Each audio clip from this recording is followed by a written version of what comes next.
Então, olá pessoal, tudo bem com vocês? É um prazer estar aqui então fazendo essa explanação, né? Começando o projeto da Tribuna Jovem, né? Esse é o primeiro vídeo, a primeira explanação que a gente vai ter. Então, eu quero me apresentar para vocês. Eu sou a Astrid Godoy, faço parte da Casa Espírita desde bem pequena, né? Hoje eu auxilio na evangelização, principalmente na questão da arte, né, da música, toda aquela questão. E hoje, então, eu vim aqui para ter essa reflexão junto com vocês, para a gente iniciar esse projeto tão lindo, né, que é uma parceria do AIGE, da área da infância e juventude, junto com o ACOM, né, esse projeto, então, da Tribuna Jovem. E antes da gente fazer a nossa oração de início, então, eu queria ler um trechinho aqui do livro Fonte Viva para vocês, que se chama Maioridade e que tem a ver com o assunto que a gente vai estar trabalhando hoje. Então, diz o seguinte aqui, tem esse primeiro trechinho, né, de Paulo, que está em Hebreus, capítulo 7, versículo 7. O menor é abençoado pelo maior. E então inicia o texto. Em todas as atividades da vida, há quem alcance a maioridade natural entre os seus parentes, companheiros ou contemporâneos. Há quem se faz maior na experiência física, no conhecimento, na virtude ou na competência. De modo geral, contudo, aquele que se vê guindado a qualquer nível de superioridade costuma valer-se da situação para esquecer o seu débito para com o espírito comum. Muitas vezes, quem atinge a maioridade financeira torna-se avarento. Quem encontra o destaque científico faz-se vaidoso, e quem se vê na galeria do poder abraça o orgulho vão. A lei da vida, porém, não recomenda o exclusivismo e a separatividade. Segundo os princípios divinos, todo progresso legítimo se converte em bênçãos para a coletividade inteira. A própria natureza oferece lições sublimes nesse sentido. Cresce a árvore para a frutificação. Cresce a fonte para benefício do solo. Se cresceste em experiência ou em elevação de qualquer espécie, lembra-te da comunhão fraternal com todos. O sol, com seus raios de luz, não desampara a furna barrenta e não desdenha o verme. Desenvolvimento é poder.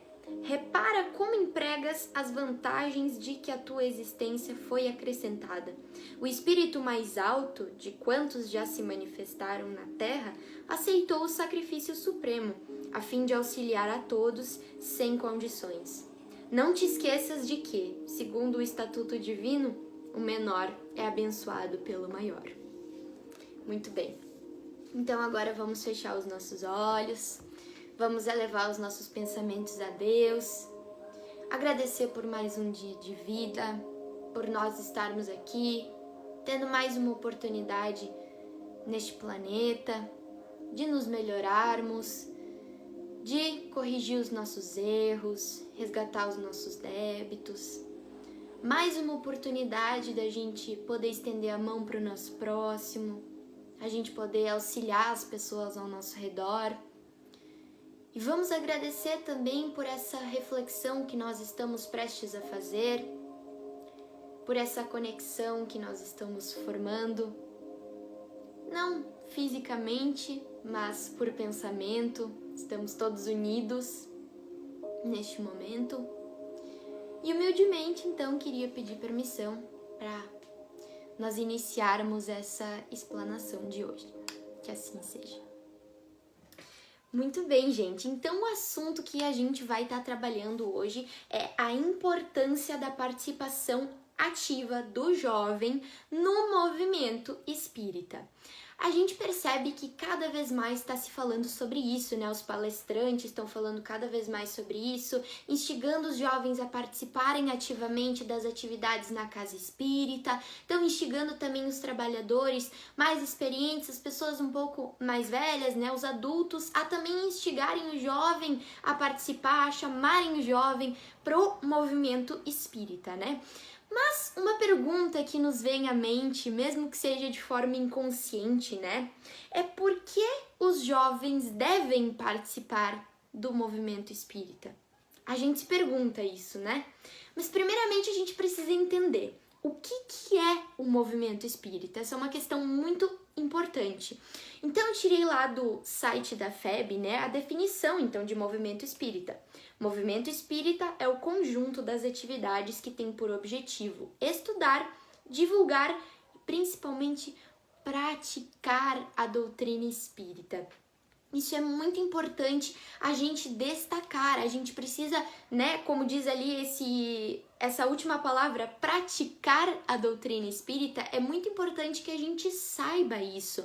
Até porque pra gente ser espírita, a gente não precisa ser perfeito, né? A gente só tem que ter algumas qualidades ali, que inclusive a gente encontra ali no capítulo 17 ali do Evangelho, né, o sede perfeitos, e diz ali, né, como é que a gente reconhece um bom espírita, né? Reconhece-se o bom espírita pelo seu avanço moral e pelo esforço que empreende em dominar as suas más tendências, né? Pelo esforço que a gente tem ali em corrigir os nossos erros, da gente realizar nossa reforma íntima e se melhorar. Inclusive, até nesse mesmo capítulo ali, do Sede Perfeitos, tem um trechinho bem interessante que ele fala sobre essa questão, que Kardec até pergunta, né, pro espírito. Ele pergunta assim: é preciso, pois, para compreender a doutrina, os ensinamentos, uma inteligência fora do comum? E o espírito responde: não, porque se vê em homens de uma capacidade notória que não a compreendem, enquanto que inteligências vulgares, de jovens mesmo, apenas saídos da adolescência, a aprendem com admirável exatidão em suas mais delicadas nuances.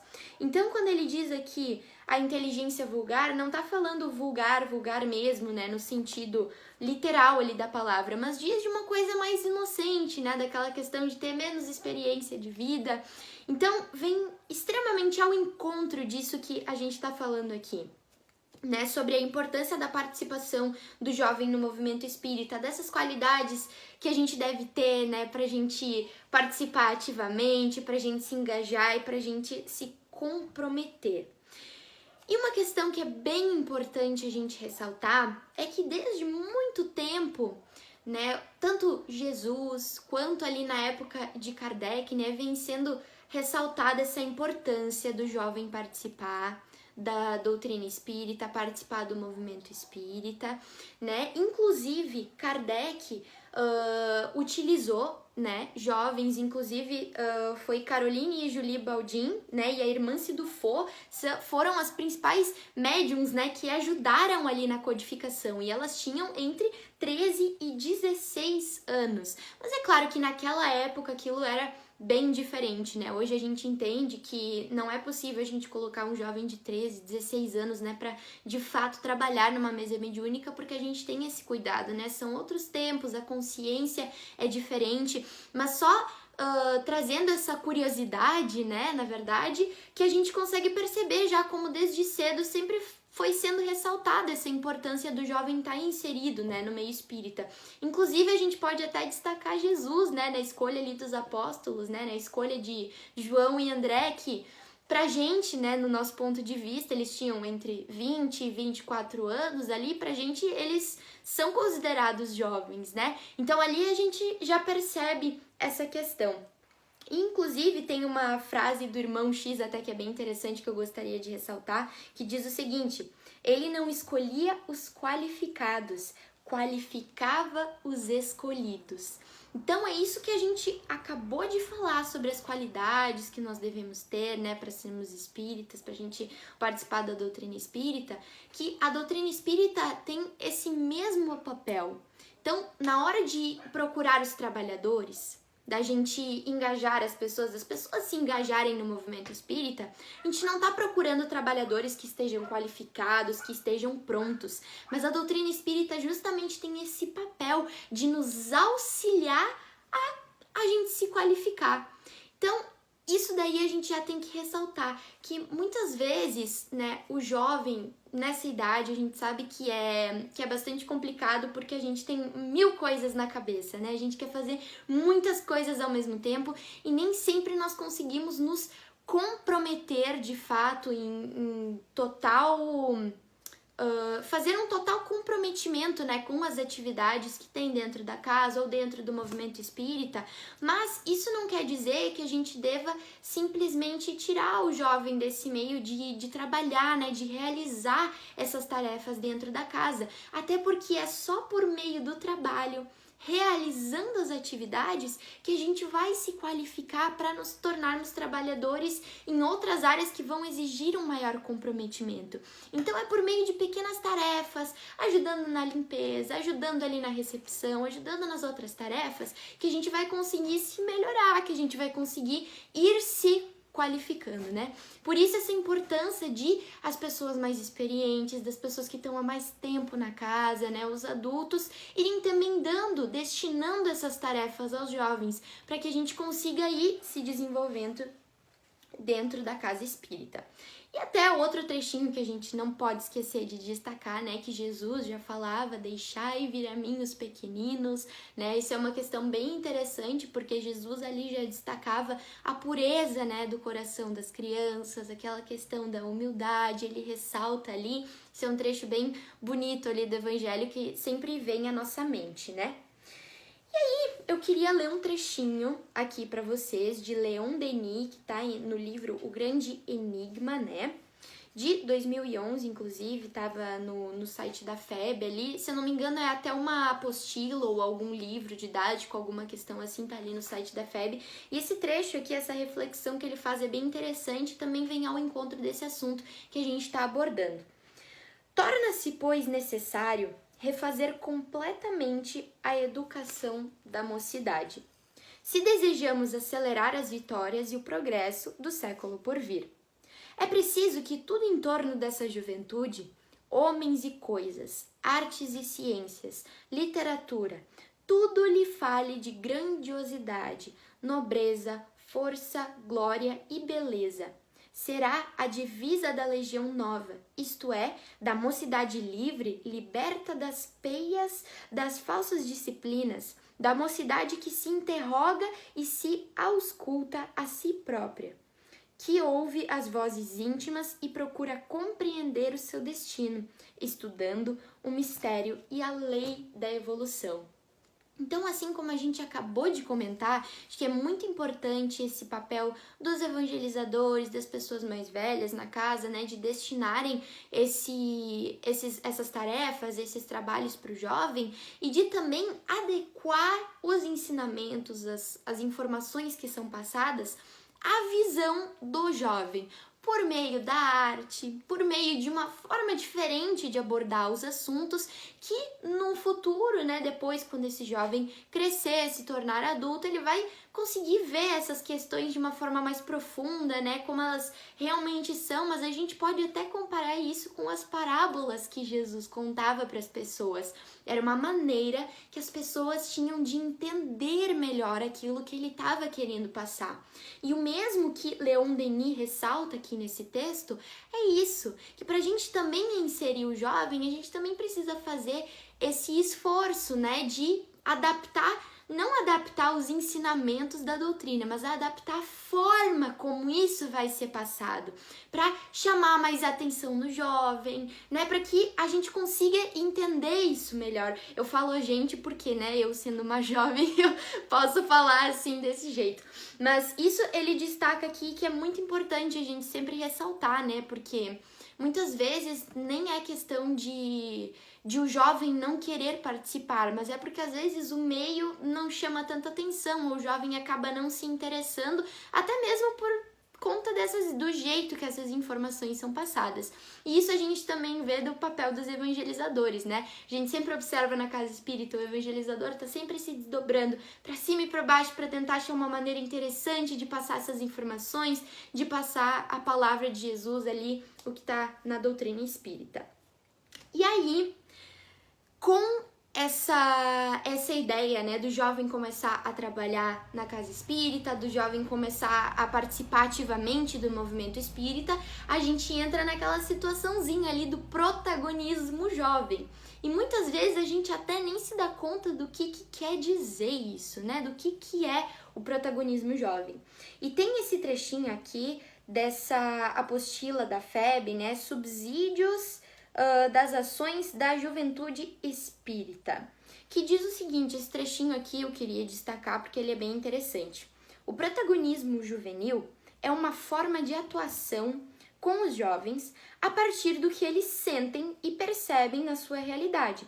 O protagonismo preconiza um tipo de relação pedagógica que tem a solidariedade entre gerações como base, a colaboração educador-educando como meio e a autonomia do jovem como um fim. E isso é muito importante a gente destacar, porque a gente observa com frequência dentro da casa espírita esse embate, essa discordância entre os pensamentos, né? Quando diz a solidariedade entre gerações como base, para que o jovem consiga um dia atingir esse protagonismo juvenil, né? É preciso que exista uma relação positiva, uma relação boa entre as gerações. E muitas vezes a gente vê aquele cabo de guerra, né? Um puxando para um lado e outro puxando para o outro, porque o jovem é muito ativo, tem aquela coisa da disponibilidade, de querer ajudar, tá ali sempre, só que muitas vezes a pessoa que é mais experiente tem, não em relação a simplesmente conhecimento doutrinário, mas até pela experiência de vida, pela maturidade emocional. E a maturidade emocional a gente só adquire com essa experiência de vida. E isso é uma coisa que o jovem não tem. Muitas vezes um jovem pode até ter um conhecimento doutrinário maior do que uma pessoa mais experiente. Então, quando tem essa questão da solidariedade entre as gerações, é juntar os seus pontos fortes, é se unir e não cada um puxar para um lado e ficar brigando e ficar discutindo, né, para quem é que vai liderar, quem é que vai tomar a frente. Protagonismo jovem não é sobre isso, não é sobre se destacar, sobre estar acima, mas sim sobre se comprometer, sobre o jovem mostrar que ele tá ali para ajudar, que ele tá disposto a se comprometer com as tarefas que lhe forem dadas, né, e tudo isso. Aí tem essa segunda frase, né? A colaboração, educador e educando como um meio. Então, é isso que vai proporcionar com que o jovem consiga atingir esse protagonismo juvenil, né? A colaboração do educador com o educando. Nós, como jovens, nós temos que ter muita humildade. A gente tem que ter paciência também para escutar aquilo que é dito pra gente. Porque muitas vezes a gente quer dar nossas opiniões, quer falar, quer argumentar, mas a gente também tem que ter paciência para escutar, para ouvir. Assim como as pessoas mais experientes também têm que ter humildade e paciência para nos escutar. Tem que vir dos dois lados, isso é uma doação de ambos os lados. E a autonomia do jovem como um fim. Esse vai ser o resultado. O resultado do jovem estar se comprometendo, do jovem estar se disponibilizando nas atividades ali da casa espírita, né? E de os educadores, das pessoas mais experientes também estarem auxiliando nisso, o resultado disso vai ser a autonomia do jovem, vai ser o protagonismo juvenil. E isso de uma forma positiva, sempre pensando nessa coisa da humildade, sempre pensando nisso de ter muita paciência, de tudo a seu tempo.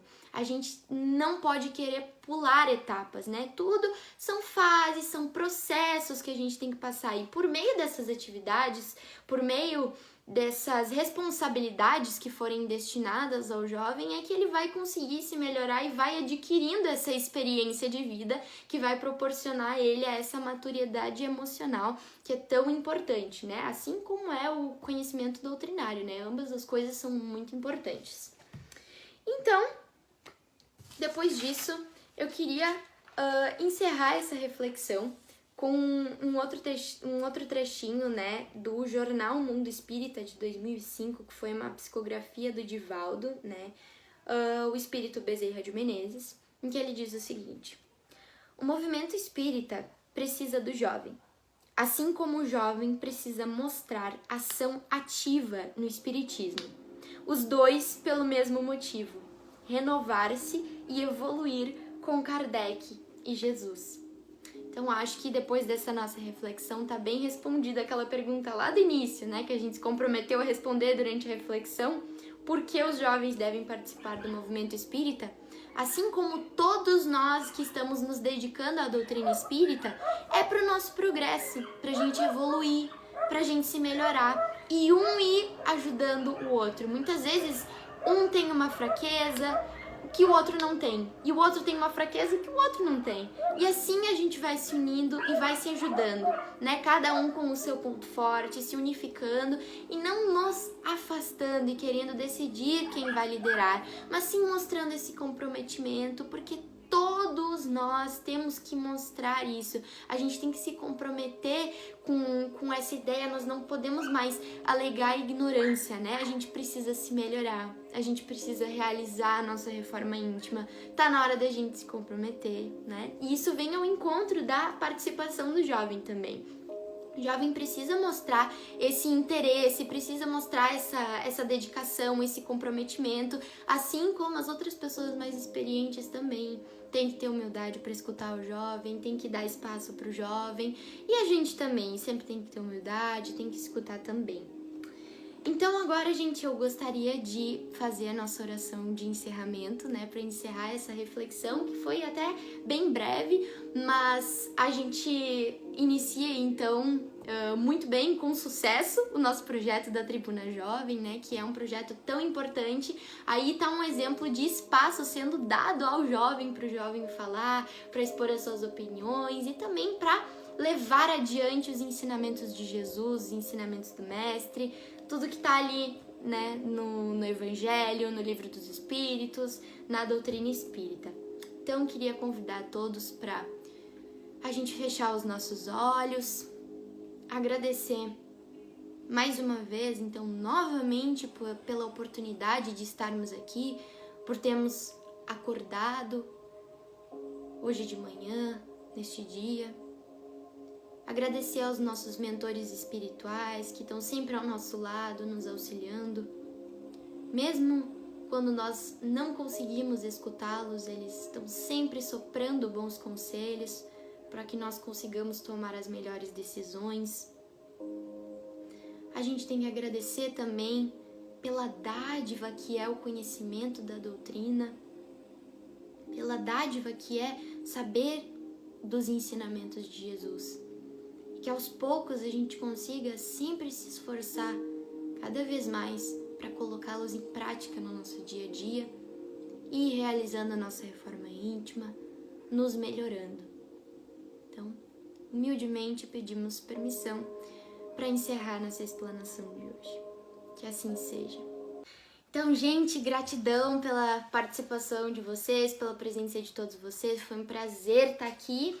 E nós nos vemos numa próxima. Até mais. Tchau!